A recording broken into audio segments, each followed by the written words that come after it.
శ్రీ గురుభ్యో నమః. దేవా, ఒకనాడు నందాది గోపాలకులు ఇంద్రుని గూర్చి యాగం చేయవలనని తలంచి దానికి అవసరమగు వస్తువులనన్నిటినీ సమకూర్చుకొనిచుండిరి. అంతటా ఇంద్రుని యొక్క గర్వమును అణచివేయదలిచిన నీవు అన్నీ తెలిసినను నందాది గోపాలతో వినయముగా, తండ్రి, ఈ ప్రయత్నమంతేను దేని కొరకు అని అడిగితివి. అప్పుడు నందుడు కృష్ణునితో, నాయన, ప్రతి సంవత్సరము ఇంద్రయాగమును తప్పక చేయవలను. అందువలన ఇంద్రుడు సంతోషించి వర్షమును కురిపించును. ఈ భూతలమున మానవుల జీవితమంతయు, విశేషించి గోపాలరమైన మన జీవితము వర్షం పైననే ఆధారపడి ఉన్నది. మనము పోషించిన పశువులు పూర్తిగా గడ్డి నీరు వలననే బ్రతుకుచున్నవి గదా అని అనెను. స్వామి, నందుడు చెప్పిన మాటలు విని నీవు సరసముగా నీ తండ్రితో ఇట్లాంటివి, తండ్రి, వర్షము ఇంద్రుని వలన కలుగునన్న మాట నిజం కాదు. జీవుల యొక్క అదృష్టమును అనుసరించి తగినట్లుగా వర్షములు పడుచుండును. అరణ్యంలోనున్న మహావృక్షములు ఇంద్రునకు హవిర్బలిని సమర్పించట్లేదు కదా.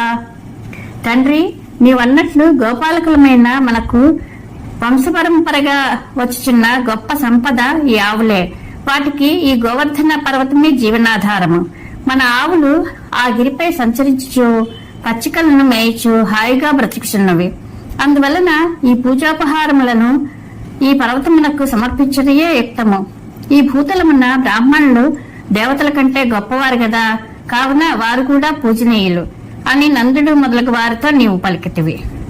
నందుడు మొదలైన గోపాలందరూ నీ మాటలను గౌరవించి బ్రాహ్మణోత్తములను గొప్పగా అర్చించిరి. గోవర్ధన పర్వతమునకు నానా విధములైన పూజోపచారములను సమర్పించిరి. ఆ పర్వతమునకు ప్రదక్షిణములు చేసి నమస్కరించిరి. అప్పుడు నీవు నందాది గోపాలుల సమక్షముననే గోవర్ధన పర్వత రూపమున వారి నైవేద్యములను ఆరగించితివి. స్వామి, అప్పుడు నీవు నందాదులతో, నేను పలికిన మాట సత్యమే కదా. ఈ గోవర్ధన పర్వతము తనకు నివేదించిన ఆహారమునంతయు భుజించున్నది గదా. పర్వతములకు శత్రువైన ఇంద్రుడు కోపించో ఈ పర్వతమే మనల్నందరినూ రక్షించును అని చెప్పగా గోపాలులందరూ మిగుల సంతోషించిరి. దేవా, నందాదులందరూ తాము సమర్పించిన నైవేద్యాదులను గోవర్ధన గిరి స్వీకరించినందువల్లకు చాలా సంతోషించిరి. పిదప నీవు వెంటనుండగా వారందరూ నందవ్రజమును చేరుకొనిరి. గోపాలుడు తన ఇంద్రయాగమును మానివేసినట్లు ఆ సురపతికి తెలుసును. పరమాత్మవగుని మహిమను ఇంద్రుడు బాగుగా ఎరుగును. నీ అనుగ్రహం వలననే అతడు అత్యున్నతమైన దేవేంద్ర పదవిని అధిష్ఠించి ఉన్నాడు. ఆయనను రజోగుణములకు లోనై క్రోధాంధుడైన అతడు తన అవమాన భారమును తట్టుకొనలేకుండెను. శ్రీమన్నారాయణుడే అయినను మానవుడై పుట్టిన తర్వాత అతడు కూడా దేవతలను అవమానించుట తగని పని.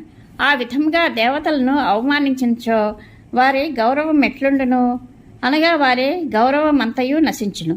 అందువలన ఈ గోపాలని సంపదనంతయు నాశనం చేసేదను అని తలంచుచు దుర్మదముతో ఇంద్రుడు నిన్నే జయించుటకు పూనుకొనెను. ఇంద్రుడు అధిక గర్వముచే కన్ను మిన్ను గానక నీ ఉన్న గోకులమును పూర్తిగా నశింపచేయుటకు ప్రళయకాల మేఘములను ప్రేరేపించెను. తాను కూడా ఐరావతమునెక్కి వజ్రాయుధమును చేబూని బయలుదేరను. ఈ దృశ్యమును చూచిన అగ్ని, వాయువు మొదలైన దేవతలు తమలో తాము నవ్వుకొనిరి. త్రిభువనాదినాథ, నీ మాయ ఎంత గొప్పవానినైనను మోహపరవశం చేయను గదా. అప్పుడు నీవు నందాదులతో, దేవేంద్రుడు కోపగించినచో బ్రాహ్మణుల యొక్క ఆశీర్వచన బలము వలన గోవర్ధన పర్వతం యొక్క దయచే మనకెట్టి కష్టములు కలుగవు అని వారికి నమ్మిక కలిగినట్లు మాట్లాడుతివి. తరువాత దేవేంద్రుడు ఇంకనూ రాలేదేమి అనుచు అతని రాకకై ఎదురు చూచుంటివి. అట్టి గురువాయూరప్ప, శ్రీహరి, నా రోగములను అన్నిటినీ దయతో తొలగించుము. ప్రభు, అప్పుడు నందవ్రజంపై ఇంద్రుడు పంపిన మబ్బులు ఉరుముచు దట్టముగా క్రమ్ముకొనినవి. ఆ మబ్బుల యొక్క నితాంత గర్జనలచే దిక్కుల నేను కంపించిపోయినవి. ఆ మబ్బుల కాంతి నీ నీలమేఘఛాయను తల్పించుండెను. దేవా, నందవ్రజంపై తీవ్రమైన వడగండ్లతో వర్షధారలు పడుచుండెను. వాటి ధాటికి తట్టుకొనలేక పశుపాలకులు ఇటునటు పరిగెత్తసాగిరి.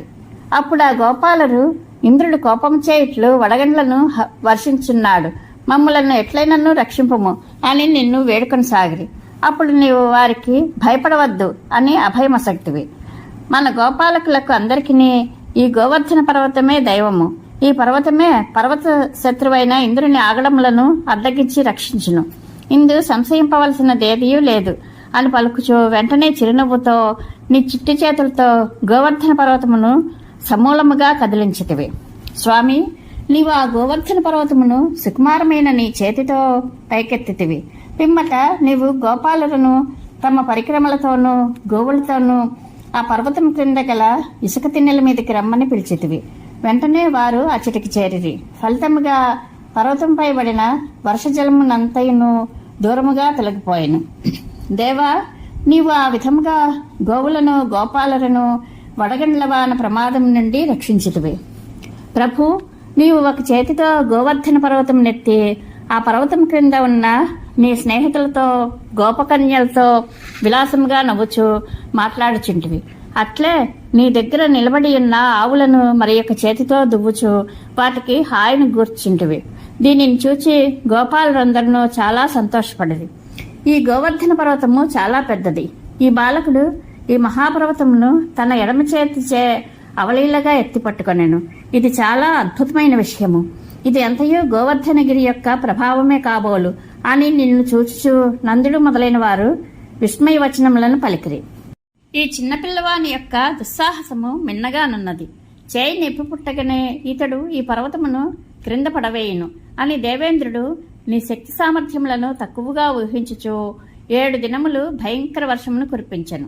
స్వామి, నీవు గోవర్ధన పర్వతం నెత్తి పట్టుకుని ఒక్క అడుగైనను కదల్పక స్థిరముగా నిలిచి ఉంటివి. బాగుగా వర్షించిన పిమ్మట నీరంతయు అయిపోవటం వలన తేలికగా ఉన్న ఆ మేఘములు గాలికి కొట్టుకుని పోయాను. అంతటా వర్షం ఆగిపోయాను. అప్పుడు ఇంద్రుడు నీ మహిమకు భయపడి నీ దగ్గరకు పరిగెత్తుకుని వచ్చాను.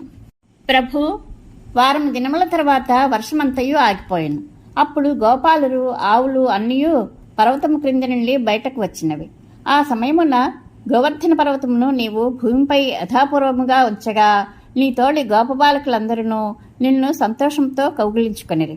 స్వామి, నీవు పూర్వము వరాహావతార కాలమున భూమినంతయు అవలీలగా మోసతివి. అట్టి నీకు ఒక పర్వతమును మోయట లెక్కలోనిది కాదు అని దేవతలందరూ ఆకాశంలో ఉండి నిన్ను స్తుతించుండ్రి. అట్టి గురువాయూరప్ప శ్రీమన్నారాయణ, నా రోగములను బాపుము. స్వామి, గోవర్ధన పర్వతం నెత్తుట మొదలైన లోకోత్తర కర్మలచే నీ గొప్పతనమును గుర్తించిన గోపాలకులు అందరూ నిన్ను జగన్నాథునిగా భావించిరి. అందువలన వారు నందుని దగ్గరికి పోయి నీ జాతకమును గురించి అడిగిరి. గోపాల, నందుడు తన వారికందరకు గర్గమహర్షి పేర్కొన్న నీ ప్రభావమునంతయు వివరించెను. అందువలన వారికి నీ యందు ప్రేమ ఇంకనూ ఇనుమడించెను. అప్పటి నుండి వారు నిన్ను అధికంగా గౌరవింపసాగిరి. స్వామి, ఇంద్రునకు నీ శక్తి ప్రభావములు తెలియవచ్చినందువలన అతనిలో గల గర్వమంతయు నశించెను. వెంటనే అతనికి జ్ఞానోదయమయ్యను. అందువలన అతడు దివ్యమైన కామధేనువును వెంట పెట్టుకుని వచ్చి నీ పాదముల వద్ద మోకరిల్లి నిన్ను అనేక విధములుగా స్తుతించెను. ప్రభు, కామధేనువు నిన్ను గోవిందనామంతో కీర్తించుచు నీ ఎందుగల అనురాగముచే తన పొదుగు నుండి పొంగారిన పాలతో నీకు అభిషేకం అనర్చినది. అంతటా ఇంద్రుడును హర్షోల్లాసములతో ఐరావతము ద్వారా ఆకాశగంగా జలములను తెప్పించి వాటితో నిన్ను అభిషిక్తుని గావించెను. దేవా, త్రిలోకనాథుడవైన నీవు గోకులాధిపతివిగా అభిషిక్తుడవడంతో నీ అనుగ్రహం వలన ఆ బృందావనము స్వర్గలోకము కంటెను వైకుంఠము కంటెను మంచి శోభా విలసితమైనది. స్వామి, ఒకనాడు నీ తండ్రి పొరపాటున ప్రాతకాలమునకు ముందే అసుర సంచార వేళయందు స్నానము చేయుటకై యమునా నదికి పోయాను. అప్పుడు వరుణ సేవకుడొకడు నీ తండ్రిని వరుణలోకమునకు తీసుకుని పోయాను. భూభారమును నశింపచేయుటకై మానవ రూపమును ధరించిన నీవు నీ తండ్రిని వెనుకకు తీసుకుని వచ్చుటకై ఆ లోకమునకు వెళ్ళితివి. స్వామి, నీవు వరుణలోకమునకు వెళ్ళగానే వరుణుడు నిన్ను మిగుల గౌరవంతో పూజించెను. పిమ్మట నీవు నీ తండ్రిని తీసుకుని వెంటనే ఇంటికి తిరిగి వచ్చితివి. నీ తండ్రి తన బంధువులు మొదలైన వారికి అందరికీ నీ ప్రభావమును జరిగిన వృత్తాంతమును పూర్తిగా వివరించెను. విష్ణు, నీవు సాక్షాత్తుగా శ్రీమన్నారాయణువే అని వారిలో గట్టి నమ్మకము ఏర్పడినది. అంతటా నీ పరమపదమును దర్శింపవలనని కాంక్ష వారిలో అధికమైనది. ఆ విషయమును గ్రహించిన నీవు ఇతరులెవ్వరునూ చేరరాని వైకుంఠమును వారిచే దర్శింపచేసితివి. పరమాత్మ అప్పుడు గోపాలకులందరూ పరమానంద రసమనే మహాప్రవాహము కల మోక్ష సముద్రమున చాలా కాలము ఓలలాడిరి. తరువాత నీవే వారిని తిరిగి యథాస్థితికి చేర్చితివి. దేవా, నీ భక్తులైన గోపాలకులకు నీ పరమపదమును అరచేతిలో ఉన్న రేగుపండు వలె చూపించితివి. అది సామాన్యులైన వారికి ఎవ్వరికీ పొందరానిది. నీవు ఏ ఇతర అవతారమందును ఇట్టి దర్శనానందమును ఎవ్వరికీ అనుగ్రహింపలేదు. బృందావనమున గోపాల రూపమున నీవు సాక్షాత్ పరమాత్మవు. అట్టి పవనపురవాస, నీవు నా రోగములను తొలగించి నన్ను కాపాడము. ఇది ఇంద్రియాగ నివారణము, గోవర్ధనోద్ధరణము, గోవిందాభిషేకము, గోపాలకుల పరమపద దర్శనము సమాప్తము. శ్రీకృష్ణానుగ్రహ ప్రాప్తిరస్తు. శుభం భూయాత్.